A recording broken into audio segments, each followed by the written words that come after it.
Vamos abrir, enquanto as crianças saem, a nossa Bíblia, na carta de Paulo aos Filipenses, no capítulo 4,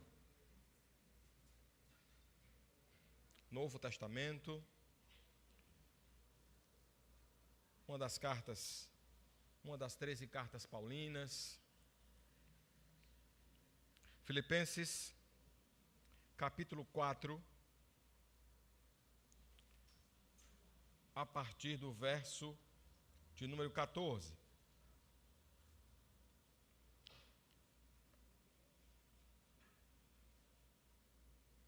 Filipenses, capítulo 4, a partir do verso de número 14. Todos acharam? Queria que você compartilhasse a sua Bíblia. Vamos ler até o verso 20. Amém? Com misericórdia.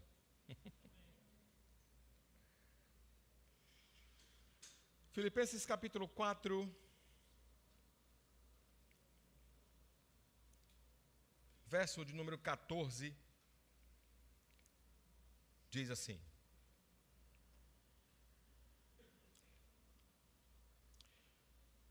apesar disso, vocês fizeram bem em participar de minhas tribulações. Como vocês sabem, Filipenses, nos seus primeiros dias no Evangelho, quando parti da Macedônia, nenhuma igreja partilhou comigo no que se refere a dar e receber, exceto vocês. Pois, estando em Tessalônica, vocês me mandaram ajuda, não apenas uma vez, mas duas, quando tive necessidade. Não que esteja procurando ofertas, mas o que pode ser creditado na conta de vocês. Recebi tudo, e o que tenho é mais que suficiente. Estou amplamente suprido, agora que recebi de Epafrodito os donativos que vocês enviaram. São uma oferta de aroma suave, um sacrifício aceitável e agradável a Deus. O meu Deus suprirá todas as necessidades de vocês, de acordo com as suas gloriosas riquezas em Cristo Jesus. A nosso Deus e Pai seja a glória para todo o sempre. Amém. Vamos orar, pedindo ao Senhor que fale aos nossos corações, que ministre as nossas vidas, que nos ensine a respeito da sua palavra, em nome de Jesus. Pai amado, de amor e de misericórdia, nós louvamos, glorificamos e exaltamos o teu nome. E fazemos isto, ó Deus, porque sabemos que o Senhor é maravilhoso, que o Senhor é santo, que o Senhor é poderoso. Nesta noite, ó Deus, nós pedimos a Ti que de uma forma toda especial o Senhor venha falar conosco, o Senhor venha nos ensinar o que nós precisamos aprender por meio das Escrituras. Coloca a Tua mão santa sobre elas e, sobretudo, sobre a minha vida, para que eu possa definitivamente falar não as minhas palavras, não aquilo que eu acredito, mas aquilo que a Tua palavra ensina, em nome de Jesus. Amém e amém. Estamos nos despedindo da carta de Paulo aos Filipenses. O apóstolo Paulo vai finalizar a sua carta e, na minha humilde opinião, ele o faz de uma maneira surpreendente. E eu entendo que a maneira com a qual ele termina, ele conclui a sua carta é surpreendente, porque ele termina a carta basicamente fazendo a mesma coisa de quando ele começou. Ele agradece. Mas, para nos lembrarmos e colocarmos em contexto tudo aquilo que vimos aqui, nós falamos para vocês em textos anteriores que o apóstolo Paulo, ele, por exemplo, dos versículos 8 a 9 de Filipenses capítulo 4, ele nos ensina, ele roga àqueles irmãos e também a nós para termos pensamentos santos. E nós falamos bastante sobre isso. Domingo passado, expondo os versículos 10 a 13, nós aprendemos que existe um segredo para o contentamento. E, portanto, aprendemos a este respeito qual o segredo para o contentamento. Hoje, falando exatamente a partir do verso 14 até o verso 20, eu gostaria de, junto com os irmãos, ler, como já lemos, e apresentar e expor, e, portanto, concluir essa carta com mais um conselho e último aqui do apóstolo. Percebam, 3 conselhos de Paulo para concluir a sua obra, ou a obra a qual o Espírito Santo lhe inspirou. Precisamos ter pensamentos santos. Precisamos aprender o segredo do contentamento. E hoje, o apóstolo Paulo termina a sua carta nos ensinando uma outra grande lição. Abra os seus ouvidos, abra o seu coração para entender o que o Espírito Santo quer falar para você. O último conselho que o apóstolo Paulo dá é: resolva crescer na gratidão e na generosidade. Eu vou repetir. Resolva crescer na gratidão e na generosidade. Você é uma pessoa grata? É uma pessoa agradecida? Você é uma pessoa generosa?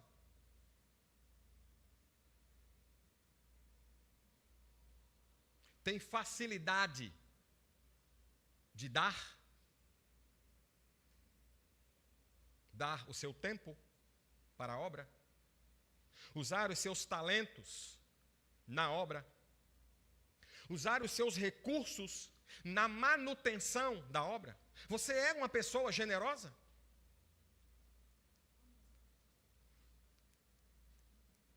O apóstolo Paulo conclui a sua carta nos ensinando que nós precisamos resolver sermos gratos e generosos.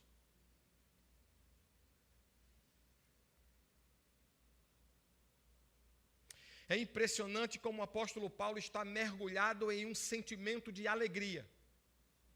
E isto porque certamente ele estava contemplando, meus amados irmãos, o fruto do seu árduo trabalho. O preço que o apóstolo Paulo pagou para chegar a Filipos foi muito grande.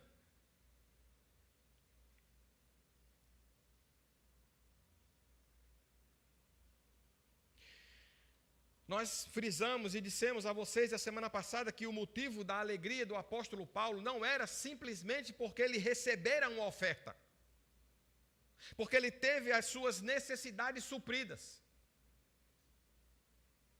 Dissemos para vocês, quando começamos a expor a carta, que ele estava preso.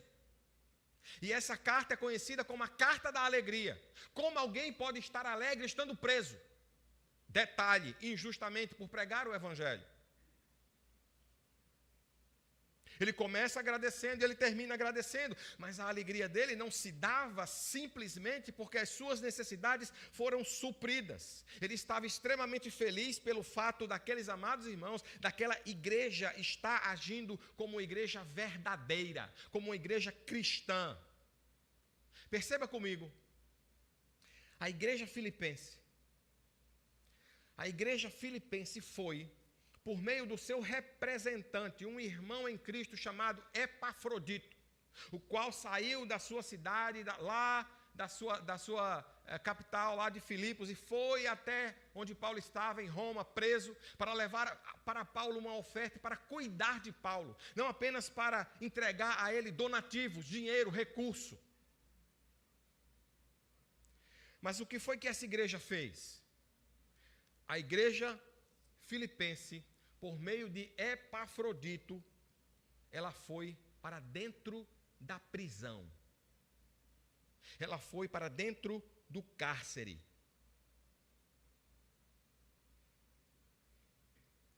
Por meio do seu representante legal. O amor fraternal exige que sustentemos àqueles que estão na ponta servindo a Cristo a um alto custo pessoal. Um verdadeiro homem de Deus, uma verdadeira mulher de Deus, que abandona os seus projetos e os seus recursos, como Paulo fez, como eu fiz, como muitos fizeram, como pastor Igor está fazendo, como Saulo e Talita estão fazendo, vão fazer, é pagar um preço árduo.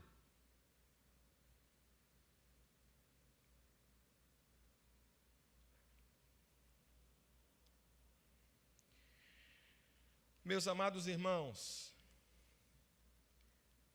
se a igreja do Senhor, que é composta por você e por mim, que é composta de crentes, se essa igreja, se esse povo não tornar mais suave o fardo dos seus missionários, dos seus pastores e dos seus líderes, isso é um pecado.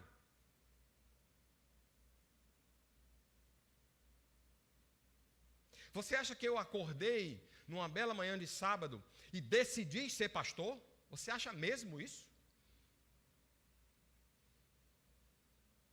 Eu odiava crente.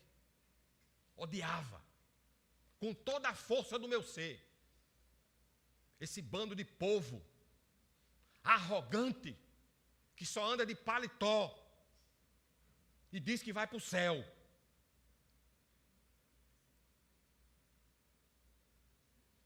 Eu não escolhi ser pastor.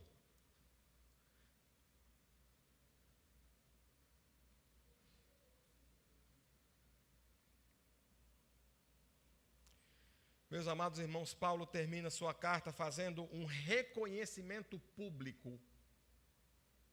Um reconhecimento público da generosidade daquela igreja. Ele fecha o script dizendo: muito obrigado. Muito obrigado a vocês. E o elogio dele, do apóstolo Paulo, àquela amada igreja, ele é baseado em fatos. Como nós lemos no texto, aquela igreja foi a única, ela, Filipenses, exclusivamente, que fez uma aliança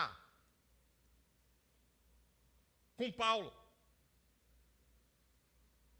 Ela firmou uma aliança com Paulo. Ah, pastor, mas aquela igreja fez isso porque ela fora fundada por Paulo, e aí aquela igreja tem um apreço especial por ele. O seu argumento, ele é interessante, mas ele é equivocado e falacioso. Sabe por quê? Porque Paulo também fundou Corinto, ou a igreja de Corinto, a igreja em Corinto. E a relação de Paulo com Corinto era absolutamente diferente. Eu vou só mostrar para você. Coloca aí, Jamile, por favor. 2 Coríntios capítulo 11, versículos 8 a 9. Só para que você veja a diferença entre a relação de Paulo com Filipenses e a relação de Paulo com Coríntios, ou com a igreja filipense e a igreja de Corinto. 2 Coríntios capítulo 11, versos 8 e 9. Olha o que o texto sagrado diz. Despojei outras igrejas, recebendo delas o quê? Para quê? Para servir a vocês. Agora olha o versículo 9. Quando eu estive entre vocês, ó Coríntios, e passei por alguma necessidade na igreja de Corinto, na cidade de Corinto, não fui um peso para ninguém, Pois, ou porque os irmãos, quando vieram da Macedônia, supriram aquilo de que eu necessitava. Os irmãos estão entendendo o enredo? Ele estava em Corinto, ele estava servindo a igreja de Corinto, em nada era pesado, porque ele era fazedor de tendas, e ali passando necessidade, ele precisou receber uma oferta da igreja de Filipense.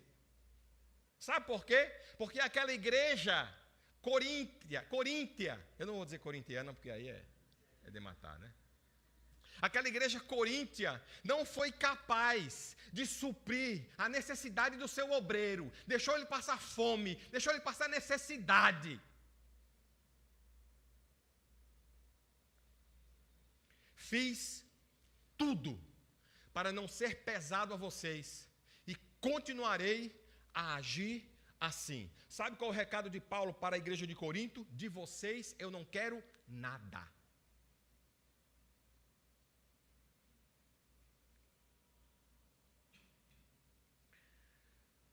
Meus amados irmãos, quando a gente olha e mergulha no texto, sobretudo no verso de número 8, quando ele diz, eu despojei, e você estuda os originais gregos, você percebe que essa palavra, ela pode ser substituída sem nenhum problema hermenêutico ou exegético por saqueei. O apóstolo Paulo, por permissão daqueles que enviaram a oferta, desviou a oferta para poder usá-la. Porque quem deveria estar sustentando Paulo em Corinto era a igreja de Corinto.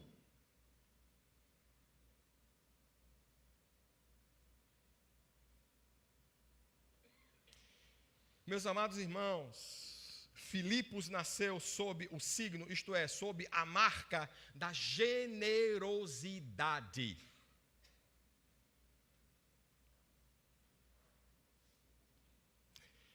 Como esperar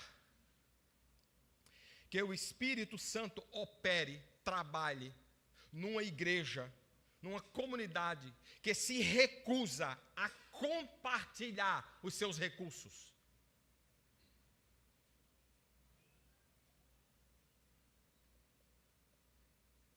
Como?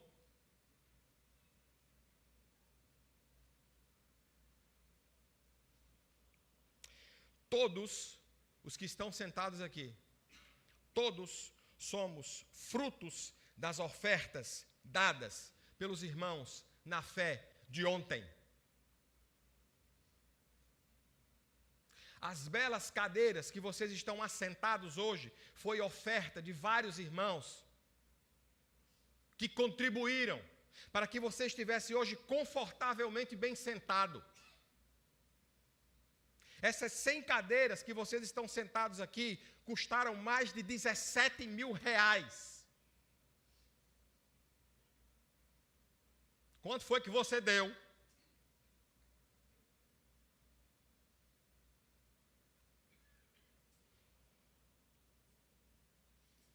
Que tipo de igreja a Ibastisa quer ser? Uma igreja filipense ou uma igreja de Corinto?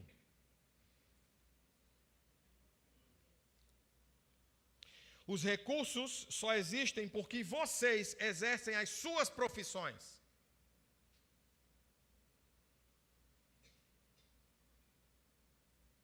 Porque onde você está e onde você trabalha, você entende que Deus abriu uma porta e colocou você ali. E por isso você retribui a Deus porque você tem um coração grato e generoso. Contribuir é uma questão de generosidade, fidelidade. Contribuição não é falta de recurso.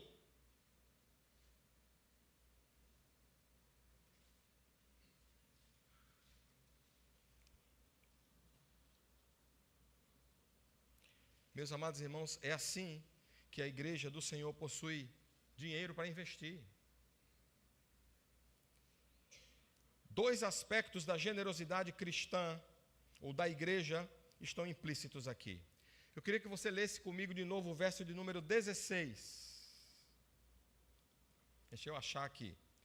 16. Pois, estando eu em Tessalônica, vocês me mandaram ajuda, não apenas uma vez, mas duas, quando tive necessidade. Igreja evangélica no Brasil e no mundo não recebe verba do governo federal. Antigamente, e aqueles que têm um pouquinho mais de idade, sabem que quando nós íamos construir um templo, vinha a verba dos Estados Unidos. Não era assim, Douglas? Não era assim, Fátima? Não era assim, Rejane? Nós recebíamos oferta dos Estados Unidos para construir a igreja. Hoje, nem água, só oração e olhe lá. A igreja se mexe ou não se mexe. A igreja contribui ou não contribui. A igreja oferta ou não oferta. E nós não temos que ter vergonha de dizer que nós dizimamos, que nós ofertamos, por causa de alguns picaretas que usam a oferta das pessoas ingênuas para o próprio benefício. A estes Deus pedirá contas.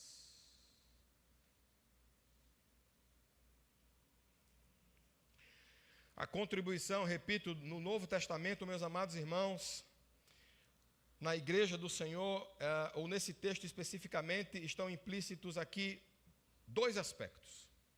O primeiro deles é que é responsabilidade da igreja sustentar a sua obra. Quem tem que sustentar essa igreja, a sua folha de pagamento, a sua conta de energia, são vocês, somos nós, sou eu. Hoje Deus nos deu a graça e o privilégio de termos uma coisa chamada energia solar. Mas você acha que veio verba do governo federal para comprar a energia solar? Não. Foram 5 anos juntando dinheiro para investir R$25 mil. Sabe por quê? Porque todos os meses nós tínhamos que desembolsar entre R$1.000 a R$1.300 para pagar energia.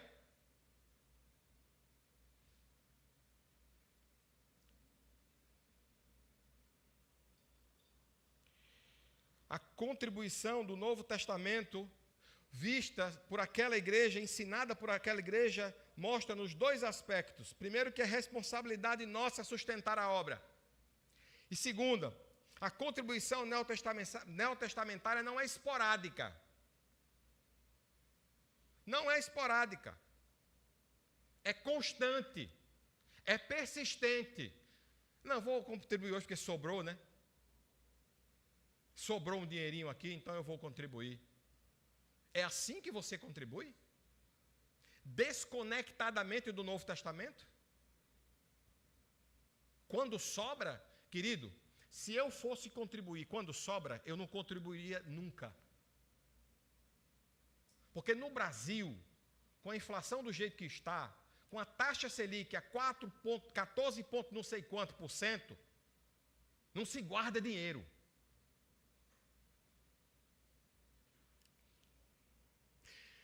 Como, meus amados irmãos, manter-se silente, isto é, silencioso diante de uma igreja avara, ou seja, uma igreja mesquinha, muquirana, mão de vaca.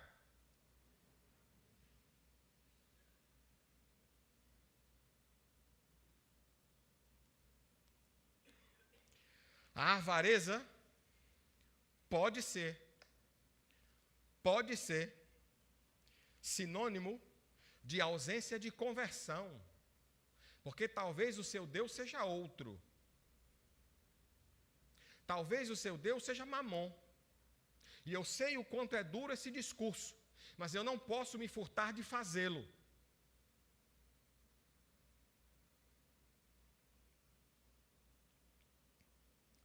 Vivemos num país onde pobres carecem de misericórdia da igreja. Além de termos entre nós irmãos que largaram tudo para servir a Cristo, o Senhor Jesus. Essas pessoas, irmãos, precisam ter seu chamado honrado. Precisam ter seu chamado honrado por suas contribuições, a fim de que vivam com dignidade.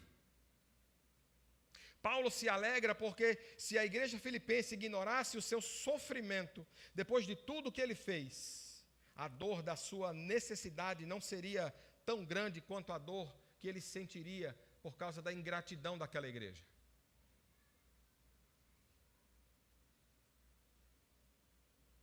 A Escritura está cheia de promessas para aqueles que são generosos. Quer ver só? Provérbios capítulo 11, versículo 25, por favor, Jamile, depois 19 e 17.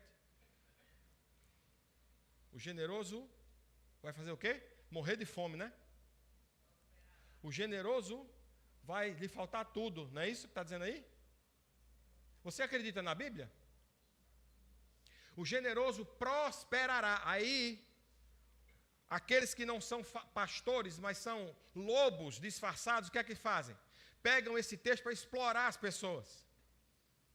E aí tem um outro lado, outra face da moeda. Aqueles que não querem contribuir porque o seu Deus é Mamon, não contribuem. E aí eles começam a levantar argumentos. Não, porque o dízimo não é no Novo Testamento. É verdade, não é. Mas e a contribuição? E Provérbios capítulo 11, versículo 25, que diz: o generoso prosperará. Quem dá alívio aos outros, alívio? Leia, por favor, Jamile, o outro, é 17 e 19, eu acho. 19 e 17. Quem trata bem os pobres empresta ao Senhor. Você já ouviu esse ditado? Parecido? Olha aí, em Provérbios, querido.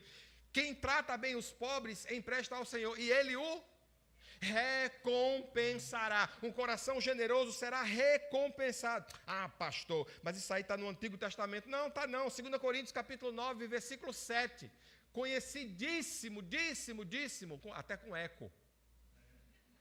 2 Coríntios, por favor. Cada um dê conforme determinou no seu, ok? Não com, pois Deus ama quem dá com alegria.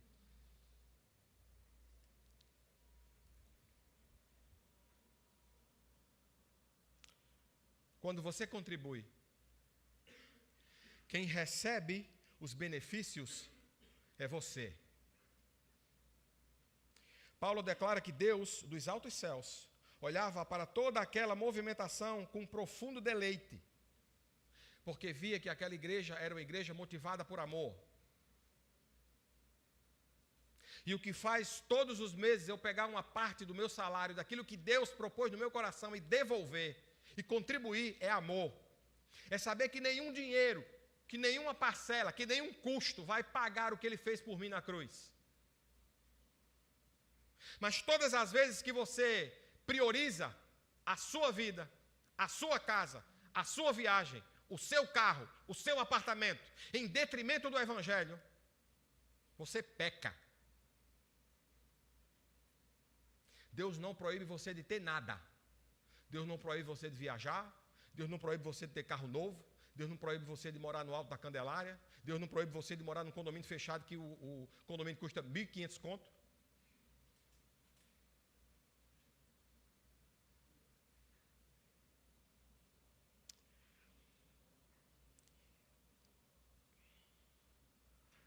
Como não, irmãos, como meus amados irmãos, não anelar por participar desse culto? Fazer algo na terra que causa prazer no céu. Toda e qualquer expressão de misericórdia, desprendimento e amor para com o próximo ou para com a sua obra, para com a obra de Deus, causa alegria ao Deus vivo. Essa era a razão da alegria de Paulo. A igreja que plantei é uma igreja verdadeira, a qual demonstra a sua regeneração, isto é, o seu novo nascimento, a sua união com Cristo, a fé no Evangelho, por meio do amor. Um amor que se mexe, um amor que se move, um amor que não é apenas de palavras. À luz desse versículo, o versículo de número 18, eu queria ler com você, o versículo número 18, o qual diz... Deixa eu achar aqui, que a letra é bem pequenininha. Achei. Ele diz, versículo 18: recebi tudo, e o que tenho é mais que suficiente, Estou amplamente suprido, agora que recebi de Epafrodito os donativos que vocês enviaram. São uma oferta de aroma suave, um sacrifício aceitável e agradável a Deus. Versículo 19. O meu Deus suprirá todas as necessidades de vocês, de acordo com as suas gloriosas riquezas em Cristo Jesus. A respeito do versículo de número 18, o grande reformador João Calvino afirmou o seguinte: os altares nos quais os sacrifícios de nossos recursos devem ser apresentados são os pobres e os servos de Cristo, aqueles que são sustentados pela sua obra. Ao negligenciar estes, os servos de Cristo sustentados pela obra, disse João Calvino, alguns esbanjam seus recursos com todo gênero de luxo, outros com deleite gastronômico, outros com vestuário imoderado e outros com casas gigantescas. E a casa de Deus caindo aos pedaços.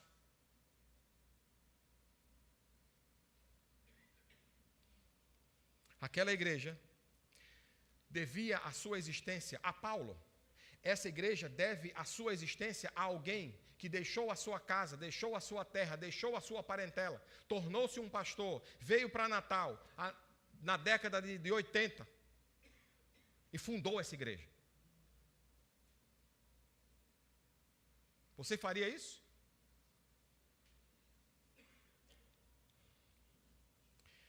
Meus amados irmãos, movido pelo anseio de comunicar uma palavra de esperança, Paulo dirige aos filipenses uma promessa extraordinária da Bíblia.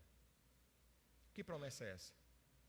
Ter a possibilidade de relacionar-se com Deus de maneira profunda. Perceba que no versículo 19 ele começa falando assim: o meu Deus. O meu Deus. Ao expressar essa pequena frase, o apóstolo Paulo não demonstra uma espécie de relação de posse. Ele não quer dizer que Deus é apenas dele, não. Mas o que ele demonstra, na verdade, é intimidade.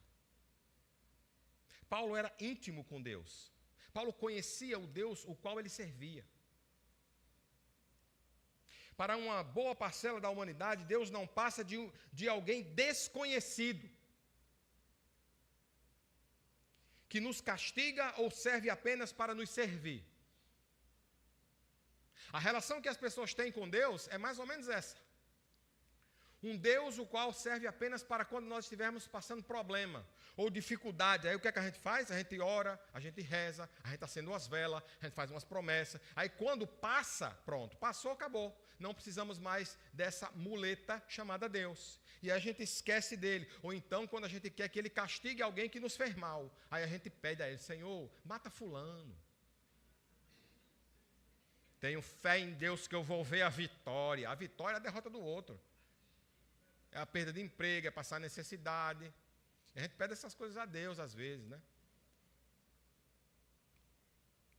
Mas para a maioria, Deus é apenas assim: creem em Deus enquanto tremem, como os demônios.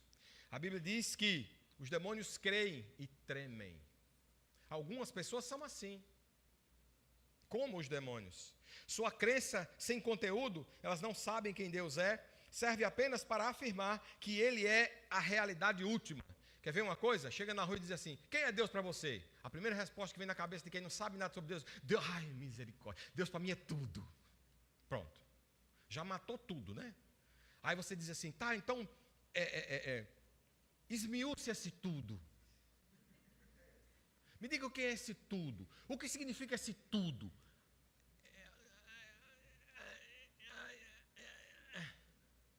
Ah, ele é tudo. É tudo. Irmãos, alguns só se relacionam com Deus para lembrá-lo dos seus deveres. Eu vou repetir. Alguns só se relacionam com Deus para lembrá-lo, para lembrar a Ele, a Deus, dos seus deveres. O Senhor prometeu, viu?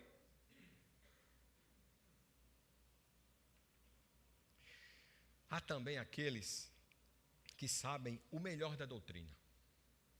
São experts nisso, mas não sabem absolutamente nada sobre o cristianismo, o evangelho experimental.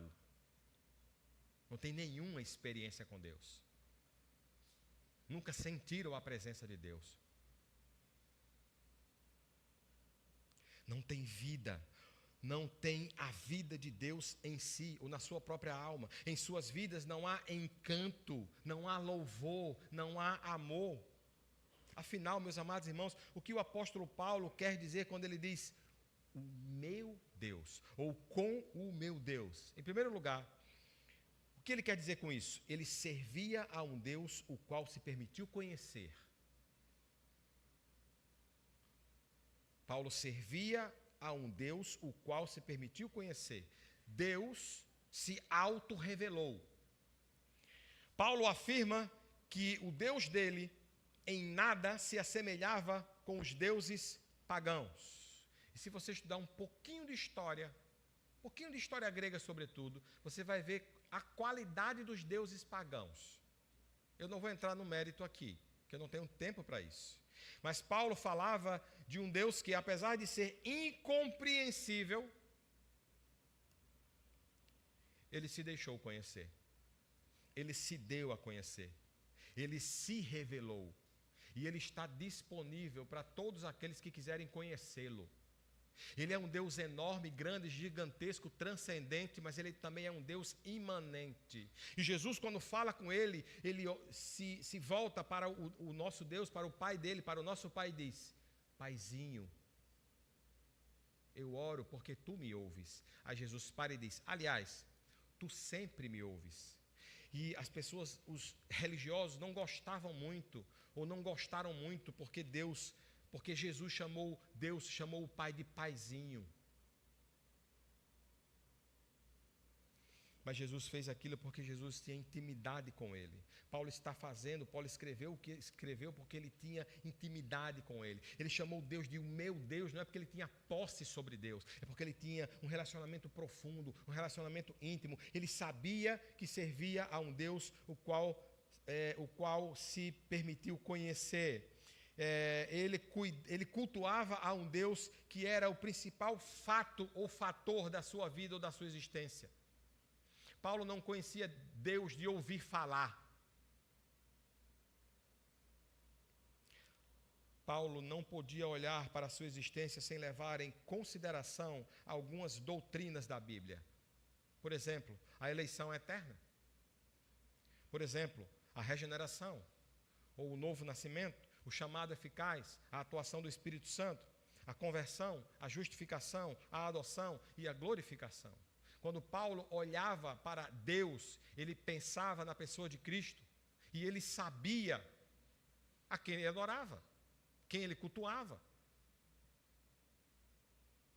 Por fim, ao dizer meu Deus, Paulo falava sobre o Deus da sua providência. O Deus da sua providência. O Deus que nunca abandona. O Deus que nunca deixa para trás. Você conhece esse Deus? Que não o abandona? Que está sempre com você? Você pode dizer como Paulo, meu Deus, não por posse, mas por intimidade. Porque Ele é um Deus que se deixa conhecer. Ele é definitivamente a maior ambição da sua vida, como era a maior ambição do apóstolo Paulo. Ou a sua ambição era como a minha quando eu tinha 19 anos? Eu tinha uma grande ambição, eu queria ser rico. E eu estava indo bem. Até que eu fui chamado pelo Evangelho. Irmãos, de lá para cá foi uma derrocada. Com 21 anos de idade, eu ganhava 16 salários mínimos. Mas eu inventei de ser pastor. E ao contrário do que esses pastores que estão na mídia dizem, eu nunca tive jet ski, irmãos. Se tem algum jet ski no meu nome, não é meu. Alguém me enganou. Não tenho nenhuma casa em ilha. Não tenho nenhuma mansão. Nunca comprei um sapato que custou mais de 250 conto. Não tenho sapato nem tênis de 10 mil. Todos os meus ternos e blazers são comprados na companhia do terno. Custa R$399 e eu divido em 10 vezes sem juros. Todo domingo eu estou aqui de preto. E eu só mudo a camisa de dentro. Porque se eu fosse ter um blazer ou um paletó por domingo, eu ia ter que vender o carro para comprar um bocado de paletó e um guarda-roupa para botar só o blazer. Mas não tenho closet. Porque eu não tenho recurso para fazer um closet. E eu não estou reclamando da igreja porque eu não tenho um closet. Não. Eu estou só mostrando para você a realidade de um pastor sério. Eu não tenho cabeça de gado Nelore. Eu não tenho fazenda.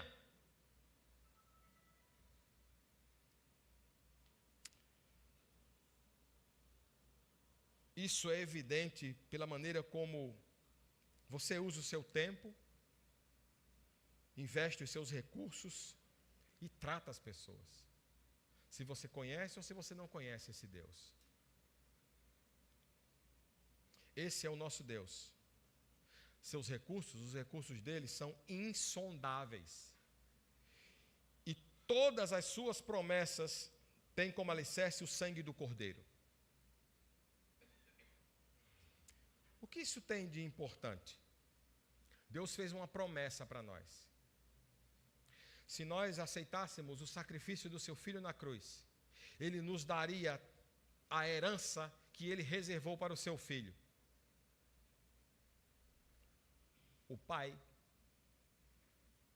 Deus, o Pai de Jesus, que é o nosso Pai, que é o nosso Deus, se obrigou. Ninguém pode obrigá-lo, mas ele pode se obrigar. E ele o fez. E ele se obrigou. Se obrigou o quê, pastor? Ou a quê? Ele se obrigou a compartilhar da riqueza dele, da sua riqueza em glória, com o seu povo.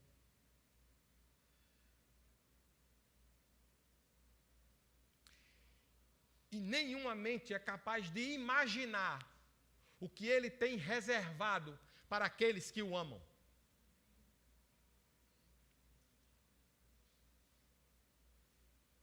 Nós não fazemos a menor ideia, meus amados irmãos, de como é o céu. Nós não temos a capacidade de imaginar como é o céu. A Escritura nos ensina categoricamente que olhos nunca ouviram, ouvidos nunca ouviram, nenhuma mente imaginou o que Deus está preparando para aqueles que o amam. O apóstolo Paulo diz às Escrituras, foi muito longe, e pela intimidade que ele tinha com Deus, o Senhor o levou ao terceiro céu, isto é, a morada de Deus. O céu é onde a gente olha para cima e a gente vê as estrelas. Depois você tem, além do céu, você tem o segundo céu, onde só dá para ver os astronautas, aquele povo que tem dinheiro para entrar numa nave, né? E ir lá e olhar, ali é o segundo céu. Mas o apóstolo Paulo disse que ele foi ao terceiro céu. E ele viu coisas tão formidáveis, tão inimagináveis, que lhes foram proibidas de falar.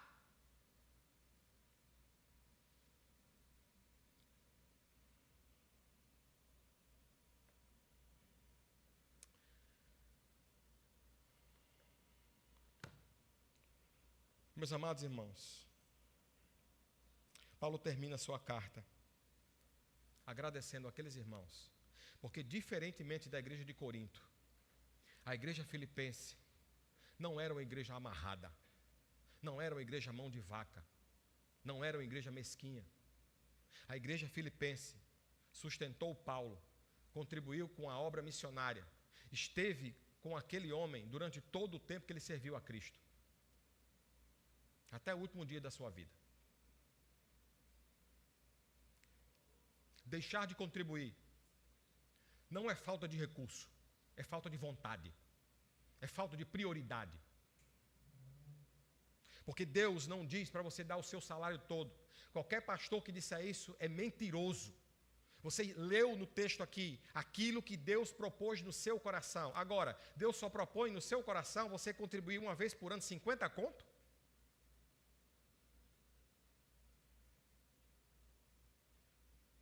Oferta, assim como o dízimo no Antigo Testamento, é sistemática, é regular, é corriqueira.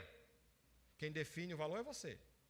E é de acordo com as suas posses. Aí eu pergunto para você, uma pessoa que ganha R$ 1.518, ela pode dar um dízimo, uma oferta, dê o nome que você quiser. Não venha com essa conversa fiada para cima de mim, que não existe no Novo Testamento ênfase para você, ou base para você contribuir. Uma pessoa que ganha R$ 1.518, tem como dar R$ 1.000 de dízimo? 900? 800? 700? 500? Não. Ela vai dar de acordo com o que ela pode. Lembra daquela viúva? Que ela foi dar uma oferta, e quando chegou lá, o Senhor disse, essa mulher foi quem deu mais. E os discípulos olharam para Jesus e disseram, como? Um monte de gente botou um monte de moeda aí. E o que é que os fariseus faziam? Eles pegavam, distribuíam, trocavam as moedas. Por exemplo, a maior moeda que nós temos aqui é de R$1. O que é que eles faziam? Eles pegavam várias moedas de R$1, por assim dizer. É claro que não era real. E aí o que é que eles faziam? Trocavam em moedas de 1 centavo. Aí, olha, o saco de moeda. Mas era 10 conto. Aí eles botavam no gasofilaço. Quando eles botavam no gasofilaço, aí... Eita! E o fariseu fulano deu muita oferta. Aí chega uma senhora, uma viúva, coitadinha, né? Chega lá e bota 5 centavos. Tum. Aí Jesus olha para os discípulos e faz, quem deu mais foi ela. Aí o discípulo é o quê? O homem doidou. Como assim quem deu mais foi ela? Jesus disse, ela deu tudo o que ela tinha. Ela deu tudo o que ela tinha. Se tudo que você tem é R$10 por mês, dê. Sabe por quê? Porque você precisa ter um coração grato pela salvação que Deus deu a você. Não importa o valor. Ah, pastor, eu quero dar só uma vez por ano. Dê uma vez por ano. Faça isso.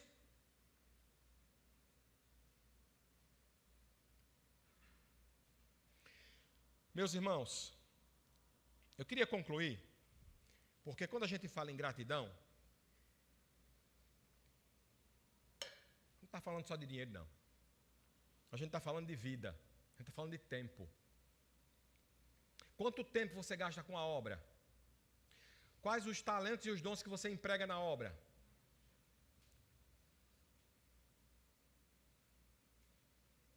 Quanto tempo você gasta servindo aos irmãos? Deus te deu um talento especial. Deus te deu um dom. Aí tu faz o que com ele?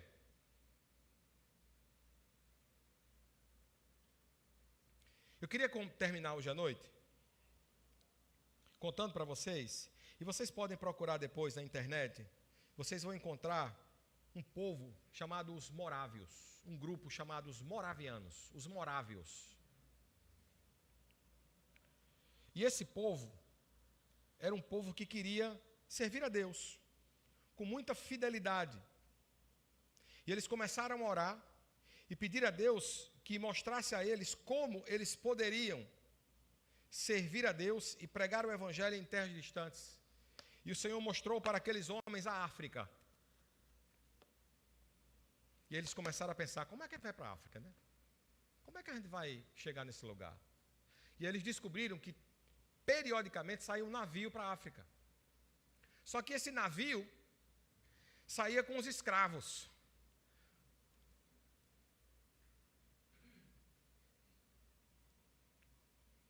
Com aquelas pessoas que eram escravizadas. Sabe o que foi que eles fizeram? Eles deram o nome deles. Eles se tornaram escravos para ir para a África pregar o Evangelho. Homens livres, pais de família, mães de família, brancos, se tornaram escravos, deram o seu nome, foram para a África pregar o Evangelho. E você tem dificuldade em dar R$100 por mês, e você quer me dizer que o seu Deus não é Mamon?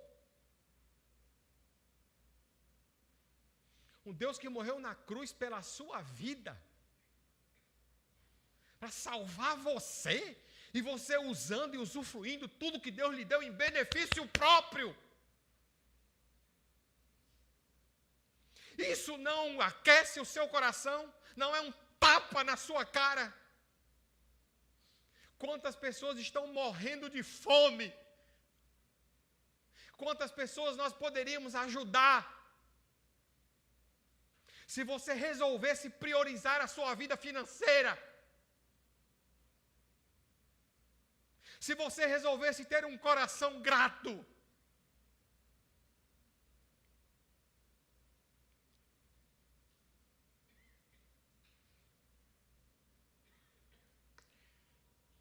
eu não posso, meus amados irmãos, me furtar de pregar a palavra, de pregar o evangelho, de dizer aquilo que as escrituras dizem. Eu não preciso de dinheiro. Eu já tenho o meu sustento. Eu não preciso para mim, mas eu preciso para aqueles que ajudam, que precisam de ajuda, que ganham um salário mínimo, que vivem de aluguel social.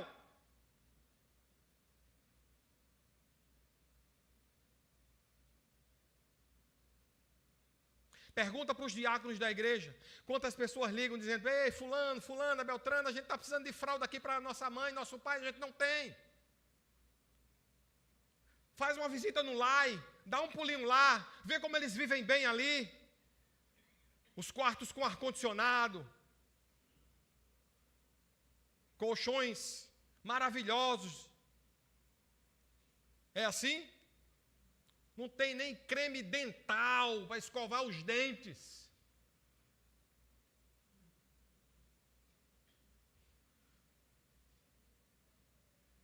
Nós deveríamos, meus amados irmãos, nos envergonhar.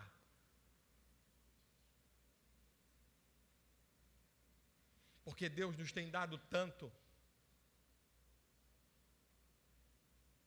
E todos os dias eu acordo e agradeço a Deus o que Ele me deu. Porque eu jamais chegaria onde eu cheguei. E digo para vocês sem nenhuma demagogia e livre, o meu coração completamente livre. Se eu morresse hoje, se eu morresse agora, nesse púlpito, eu seria grato a Deus. Sabe por quê? Porque tudo o que eu tenho foi Deus que me deu. Nunca me faltou nada. Eu tenho uma vida grata, uma vida abastada. Sabe por quê? Porque eu sempre fui fiel a Deus. O tempo que eu sou crente, 1989 me converti, de lá para cá eu deixei de dizimar 3 meses. Porque eu mudei de igreja, estava procurando igreja.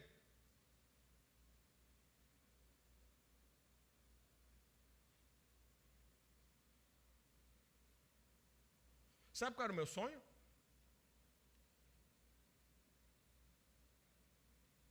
Ter um Chevette com vidro elétrico.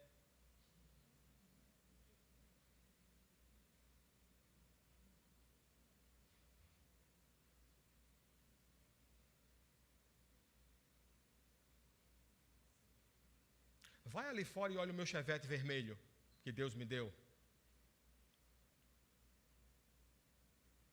Mas eu nunca precisei roubar. Nem de Deus. Eu simplesmente obedeci. E vivi. E graças a Deus, tenho ajudado muitas pessoas que precisam de ajuda. Em todos os aspectos. E a minha vida tem sido uma bênção. Minha esposa trabalha, tem 2 vínculos, tem o salário dela, temos uma vida boa e não precisamos de dinheiro.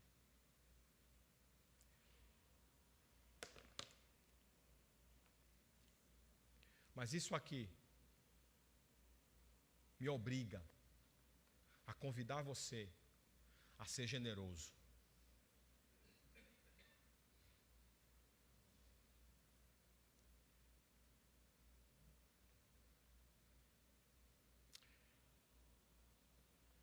Vamos ficar de pé.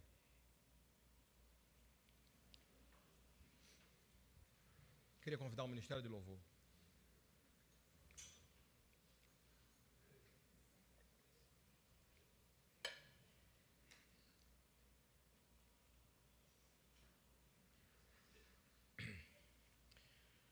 O que você vai fazer com essa palavra, eu não sei. Se você vai continuar negligenciando a generosidade, eu não sei. Mas uma coisa eu sei. O seu sangue, não cairá sobre a minha vida. Porque eu nunca me furtei de falar sobre aquilo que é necessário. E eu sei que falar sobre dinheiro em igreja, principalmente por causa da sociedade de uma live que está sendo filmada, eu não tenho nenhum problema com isso. Porque eu não falei nada além daquilo que o Evangelho determina. E eu defenderia isso aqui, ou em qualquer tribunal do Brasil e do mundo.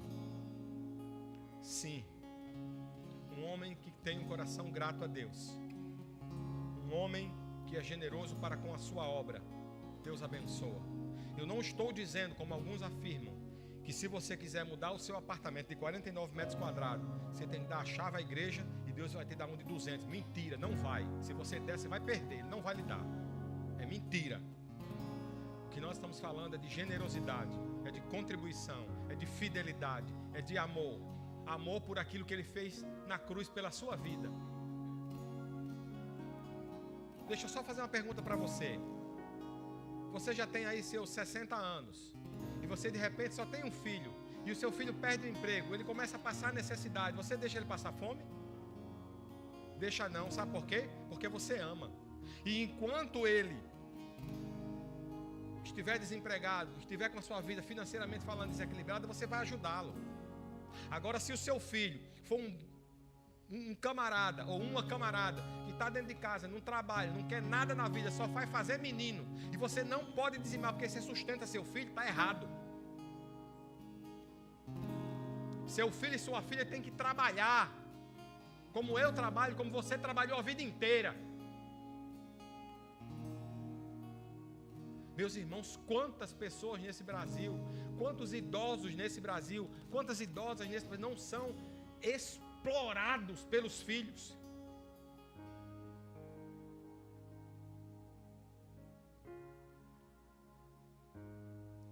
Que o Senhor tenha misericórdia de nós.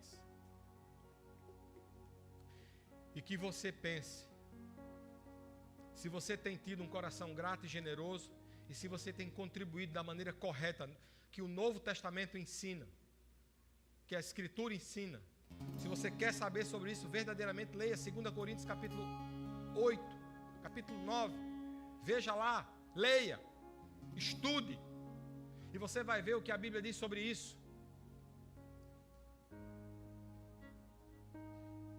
E não dá o que sobra, porque Deus não quer as suas sobras, Deus não quer o seu dinheiro. Eu não preciso do seu dinheiro, ninguém precisa do seu dinheiro, só você. Mas o apóstolo Paulo estava feliz, repito, não pela oferta que recebera, mas por aquela igreja entender que o amor se manifesta de maneira prática.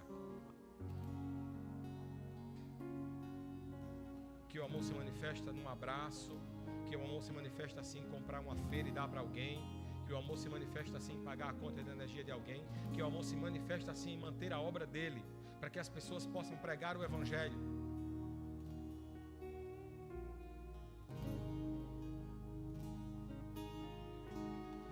E nós temos exemplos vivos aqui. Nós temos Pastor Igor, nós temos Saulo e Talita. Pastor Igor é professor do Estado.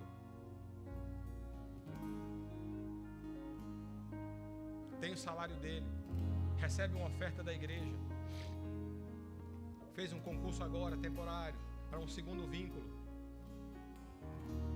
Se Deus quiser, vai passar, vai ser chamado e vai dobrar o salário dele, amém, louvado seja Deus, ele merece.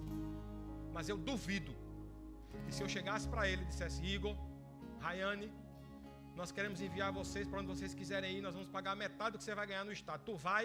Eu duvido que ele não fosse.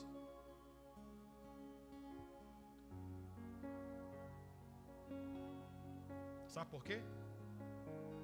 Porque quando a gente é chamado, a gente pode ganhar rios de dinheiros como eu ganhava. 21 anos de idade, 16 salários mínimos, mas eu não era feliz.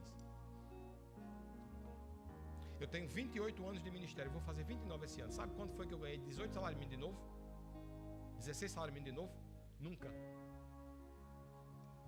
Mas se você chegar para mim hoje e disser: pastor, A gente vai lhe dar 32 salários mínimos para o senhor voltar para o escritório de contabilidade, trabalhar no horário comercial. Vou dizer, muito obrigado, pode ficar com o seu dinheiro que eu não quero não. O que move o meu coração não é o dinheiro. É o dom que Deus me deu. É o privilégio de estar aqui. De ser um homem íntegro. Reto. De ter compromisso com suas palavras. De tentar ser igual a Jesus, semelhante a Ele, todos os dias da minha vida. O resto eu deixo na conta dele.